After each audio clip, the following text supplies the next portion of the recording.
Today's date is October 20th. I was off from work today. And we're talking to Ryan Lum and Suzanne Perry, the duo of Love Spirals Downwards. And I'm John Gonzalez, and I write for Fond Affexxions. And this is like the second interview I've done with these two, and we're going to talk to them a little bit about the new record. They have a new record out called Ardor. Ardor. Ardor. Yeah. So isn't that with an E then? A-R-D-O-R. Okay. Ardor. Kind of rhymes with harder, I guess. That's what I was. That's the obvious male. Anyway.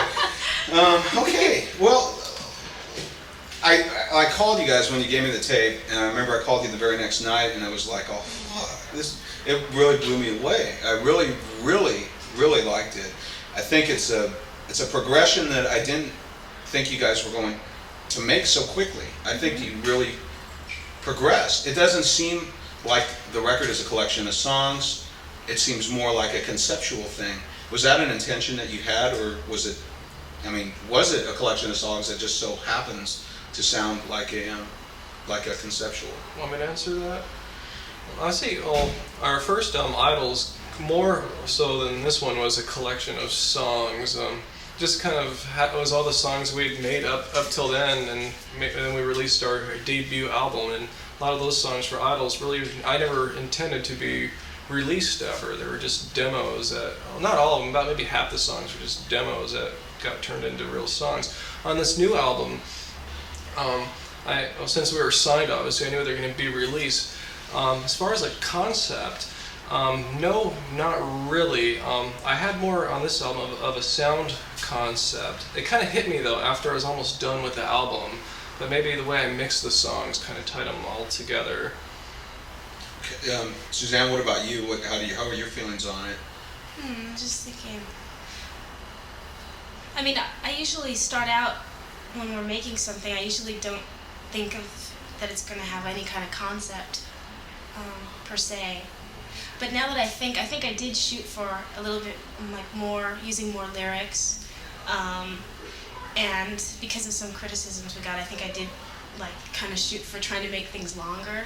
I don't know, but I don't think any of it was really well thought out. I don't think I planned it. I don't think any of it was really planned. Criticism? What from Just one angle? I think that little bit of people say that some songs were too short. One guy said that in AP or something. Yeah, but I think I always stuff felt, like that sticks with you, though. But I think I always felt like they maybe were a little too short, or we could have pushed this song a little further, Went down the road a little further. Yeah, or maybe gone a little further with it. But it's interesting that you get that there's some kind of concept. Can I ask what it is? What kind of concept? If you mean that there's some kind of coherence? Well, when I say concept, I mean that in a not in a very tangible way, but when I listen to Idols, I think it kind of is an escapist, take me away, listen to the lush sounds, listen to the beautiful voice. When I listen to Ardor, I get more of more feeling from it. I think it there's definitely, although it's not like a vote for Kathleen Brown type of a concept, it's more like a there's an idea kind of coming into it where it's not just colors and wash and those kind of things. It's more like more feeling. Not that the other one had no feeling. No, I know what you mean. But yeah. it's starting to become more tangible. I think you're right. I think that it does have a little bit more worldliness about it. I think it does, and I think it is a little bit. When I at least was singing, I was trying to attach more. I was trying to be more personal with it. I think that's true. By the way, I was wondering if since the last time I talked to you, I know you did the Kim Casco and the Stock Records thing. What track was that, by the way, on this new record? Kaikium? Yeah. Number 7 or 8. I got it. Where's my notes? It's on the tape. Oh, you got it. Yeah. Okay. Kaikium? It's Kaikian. 6. That's it's 7, not 8. number 3. It is Number number 8. 8. Yeah. We didn't know whether we should That use was it? that. This one's remixed. It's not the same version, but it's roughly the same thing. Oh. Well, did you ever get any endorsements for paper or window panes or anybody's lab or anything since? You know, with the name and everything. If you Huh? any endorsements? Never mind. Twisted. Oh, okay. What? I don't know. Had the San Francisco connection or something. Somebody's lab or something. Anyway. Well, we did have this one person from Paris writing us. Yeah. We figure he's what is it, male or We female? still don't know Older to this person, day oh. if it was a male or She? female. I think Oh. it was okay. They're 50. It wrote like a she, and I wrote back in French. Oh, you know French. They wrote to us in Well, French. with a little help from my dictionary, and so we wrote back to her, or him. I think it's her because the writing was so it was flowing. Right. And she or he wanted to send him or her some acid. Really? I think that they were like in code in French, asking us send us some wow. tabs or something. Uh-huh. It was very. Because inside the 50 Years of Sunshine CD, it says, Los Barros Dower, it says LSD contact address. So we suppose someone who doesn't know their English that well might mistake that, write to these people for your at the LSD lab. contact. No, but they knew we were the band too, so I don't know. I'm really wow. baffled, completely Yeah. baffled to Wow. this day about that. God, that's really weird. That's cool though. I mean, I love getting stuff like that. Yeah. I mean, I've never had anything that weird, but that's pretty cool. I've got some weird stuff.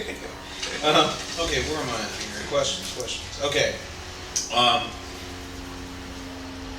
Okay. You had 5 songs on there, or at least the mixes that made it onto the record. 2 or 3 of them sounded like you might have a single or something there. One of them especially sounded like it would make a really good single. I know you were talking about making a video to it. I think it was a different track. What track were you talking about? We're thinking about the 3rd track, Right in Water. Okay, it's We Ride on Water or Ride on It's Water? just Right in Water. Yeah, Right in Water, yeah. Or the first song, maybe perhaps doing a video too, or the. Or like both songs? Or 2 videos or 1 video? This will get right as we speak.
Okay.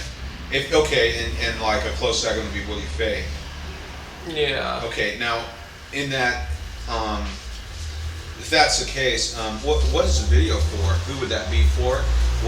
Are you gonna?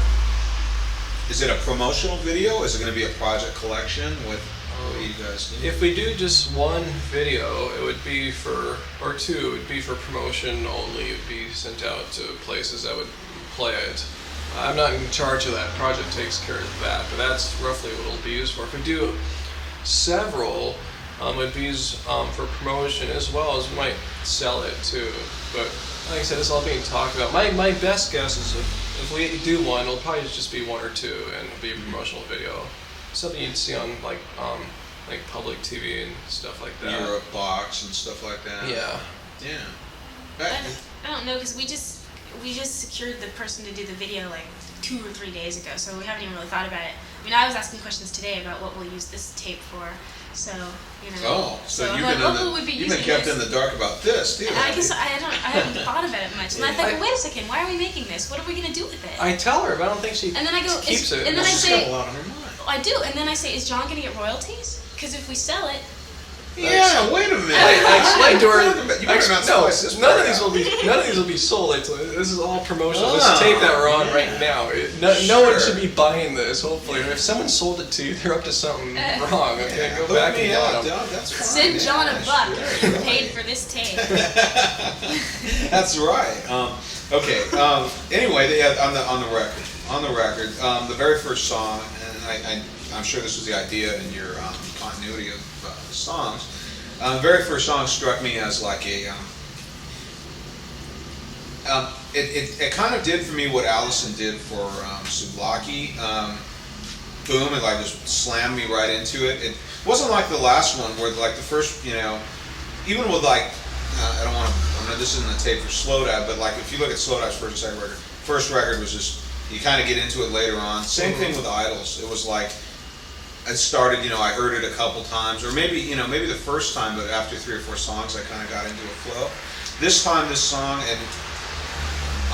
was just like it seemed like a single right off the bat, boom, and then you went to Sidky right after that, which was kind of like stop, it was kind of like went the other way, but anyway, Will You Fade is just a beautiful song, and it's very, very much has a traditional pop cycle to it in that it kind of builds, it has a momentum, it has a great hook, and it's got English lyrics on it. So I don't know. So I thought that was my choice for a single.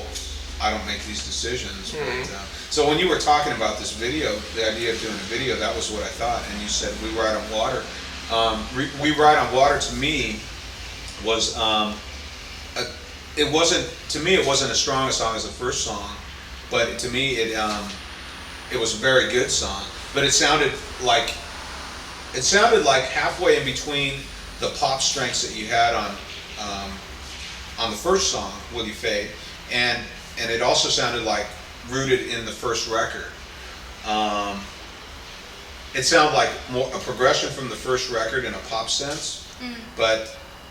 Not as strongly as the first song. As Will You Fade. Yeah, the first one's probably my favorite one on the album, I would say.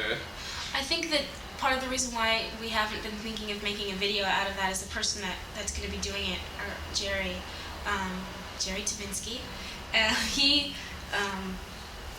He feels like it might be harder to get images going with that one. I don't know why. I think maybe he didn't have as many ideas for that, but we're not even sure since it's only been. I mean, I personally think Will You Fade might be better. So, and I personally like Will You Fade better. I'm more proud of my vocal performances there than Ride in Water is actually probably one of my least favorite songs on the album. Really? Yeah, I don't know why that is, but. Well, I like that song. I mean, I wouldn't dump on it. No, it's okay. I like it, but I mean, that's how much I like all the songs because I think that's a pretty good song. Yeah, but I think it's pretty good, but the other ones, I feel like I was really careful to make sure that I liked each one a lot. Well, that was another thing. When you going into this, you have 5 songs that have that are more or less in the loosest of terms I could consider pop songs, and you have 4 songs that are Love Spirals Downward songs in that they have an indecipherable lyric, and the lyric is used more like to add an atmosphere to them. And correct me if I'm wrong, you have 2 instrumentals? Or you have one, at least one that has a vocal, like you said, it had a dub in it, but you couldn't even really tell it was a vocal. Yeah, that's like in the last song. Yeah, it seems like an instrumental. Sunset Bell. Yeah, Sunset Bell. Right. Yeah, it's technically not an instrumental, but yeah, kind of in my mind I think of it as an instrumental, just because the vocals they're not live. There's just these big loops of vocals that sound like instruments for the most part. Yeah, that was a really pretty song. And you have also Mirrors a Still Sky. Okay, I run the lyrics here. Yeah. I run the word letters together. Mirrors a Still Sky. Yeah, that was another instrumental. The first record didn't have any instrumentals, did it? Yeah, it had 2. Did it have actually? 2? Yeah. 2. Okay, well. Yes. Okay. Well, like the first album, you had a couple of instrumentals on this one. No, okay. Anyway, we'll just end. We'll take another turn here. So anyway, you have the 4 songs that I want to say traditional Love Spirals Downward songs, but were more of like what was on the first record, which was indecipherable, which was vocal sounds. I guess would be the lush vocal sounds, and then you have the songs that have lush vocal sounds, but with lyrics to them. Well, how did you? What was the difference as far as like the last time we talked? You said, Suzanne, that you weren't going to. You weren't, if I recall, and I have the book with me. I'm not interested in writing. We're not interested in any kind of message, and et cetera, et cetera. You get what I'm saying? Yeah. You told me that in this interview. What happened to change that? Or is it changed? It's not too much changed. There's still no message. No, I don't think there's definitely not. I'd still say there isn't really a message. I may have gotten a little bit more personal with lyrics, but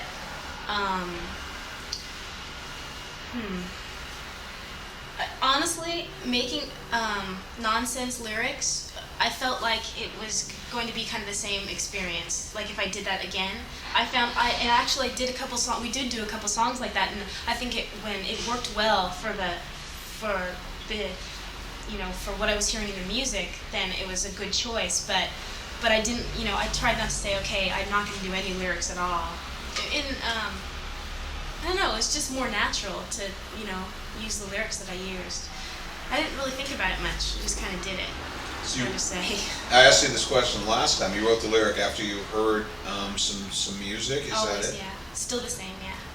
After hearing the music, then write the lyrics. I don't think I had none of these lyrics were written prior to hearing music. And all lyrics were written for each song, like for that particular song. It wasn't like I had a book right. and I took the lyrics out of a book I've been writing lyrics in. Right. Well, that's cool. And even still, I think a lot of the lyrics are pretty. I would think that they're pretty meaningless, at least, in a direct sense. They're pretty meaningless. Right. You would print them and get the same idea by reading the lyric. I feel like I'm using words, but I'm still not really conveying any definite meaning.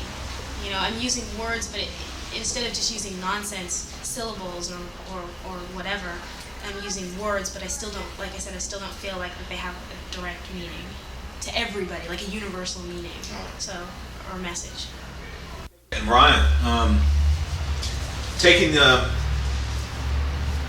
developing a sound, you've built upon the last record, and your guitar playing,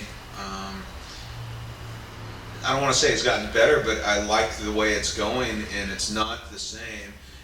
Where Suzanne has struck out and made some lyrics with English and has dared to be questioned on that. You two have also made some definite strides in going in different directions. Would you care to talk about that? Sunset Bell being an example. Which one? Sunset Bell. Oh, okay. I don't think there's any guitar in that song, actually. There you go. Yeah, but I think he means like, you probably mean like in Avicenna, the kind of real jazzy kind of blues. That's lick subsequently. Kind of. Also. Well, no, I'm not just talking about your Avicenna. guitar Yeah. playing. I'm talking about the way you're constructing the songs and writing. Not in Yeah. addition to the guitar playing. Yeah, but for me, it's the whole thing. I kind of look at the whole deal. Even, there's no guitars in Sunset Bill. Yeah, I still look at the song. I still approach it in the same way that I would even if they had guitars. Yeah, it's hard to pinpoint exactly what I'm up to now, but sometime last year I came up with some strange ideas I can't put into words about texture, and that's kind of like loosely like been my guiding force or whatever in making this album. about texture. Yeah, just a certain way of looking at textures. Like I said, I'll probably have this figured out in a year and a half. I could probably spell it out a lot more clearly. Well, I think it's amazing that now I haven't heard your CD and I heard your copy of the tape, and it's really the copy of the tape that I have, while good, is still real hard. I couldn't pinpoint lyrics as well as I would have liked to, but I do know on the other record, and I'm sure on this CD, you have a very difficult decision from a recording engineer's perspective, in that you're dealing with a guitar and a vocal, and they're both right in the mid range. How do I'm just always amazed that you're able to create a complete wall of sound, but lows and highs, with those two key things to base it on. Yeah, it's true. I agree. It's hard to get a good balance between the two. It takes some working. I guess that's one reason why mixing takes forever with me. Not only do I need to get all the sounds right, the balance between everything needs to be right too. Yeah, it's tough. You do a song for a compilation record, and of Black Tape for a Blue Girl songs, with a bunch of artists from Projekt and other labels. Yeah. Of these reminders. And now, of these reminders, and then you include that same song or a different mix on your album. The song we did our album "Tear Love from My Mind" is not on the compilation. It's not on Of These Reminders. It's a different song. Yeah, we did 2 other songs for the Of These Reminders compilation. So I guess we did a total of 3 Black Tape covers, 2 for the Black Tape compilation and 1 for our album. And the reason why we ended up doing three covers, Black Tape for Blue Girl covers, it was so easy for us because we labor over our songs so much, when we're making them. So to have everything already ready made, no lyrics to write, no vocal parts to make up, and no music part except an interpretation, was like, It was a lot easier. Yeah. It was fun too, actually. It was fun. It was all the fun parts of making music. I haven't heard the original of that, but I also like that song a lot, and it sounded almost like a cathartic experience. I guess that's what Sam does. So I had a whole thing on that. I was like, Brilliant whoa, what's stuff, going man. on here? So that's more of Sam's